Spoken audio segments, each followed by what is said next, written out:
Hello everyone, কেমন আছো তোমরা সবাই? আশা করি সবাই খুব ভালো আছো। Today is my second day of vlogging. এটা আমার অফিসের বিকেলবেলাটা। বিকেল হলেই যেন ফাস্ট ফুডের জন্য ক্রেভিংস হতে থাকে। তার মধ্যে অফিসের বাইরে এত ভালো ভালো অপশানস থাকলে তো আর কোনো কথাই নেই। বিকেলবেলা আমরা সবাই বেরিয়ে গেলাম মোমো খেতে। একটু মোমো খাওয়া দাওয়া করে এসে একটু কাজ ছিল বাকি, সেটাকে কমপ্লিট করে তাড়াতাড়ি চলে গেলাম বাড়িতে। আজকে বাড়িতে গিয়ে একটু বাঁধাকপির ঘন্ট বানানোর ছিল, ওটা অলরেডি কাটা ছিল আগে থেকেই। তো আমি গিয়ে জাস্ট রেডি করে একটু বানিয়ে নিলাম। রাত্রে ডাল ভাত ঘি দিয়ে বাঁধাকপির ঘন্ট দিয়ে দারুণ।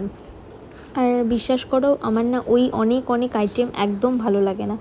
ওই ম্যাক্সিমাম 2 থেকে 3টে আইটেম হবে, খাওয়াটা যেন একদম পরিষ্কার হয়, না হলে ওই মানে থালাটা না একদম দেখতে ভালো লাগে না। অনেক কিছু খাওয়াটাও যায় না শান্তি মতো। তারপর রান্নাবান্না করে, মনে আছে তোমাদের ছোটোবেলায় আমরা ঠোঁটের মধ্যে মুড়ি গুঁজে দিয়ে ভয় দেখাতাম সবাইকে? সেই জিনিসটাই আমার বেবি এখন আমাদের সাথে করে। তো আসলেই বলবে মাম্মা একটু মুড়ি দেবে, করে সবাইকে ভয় দেখায়।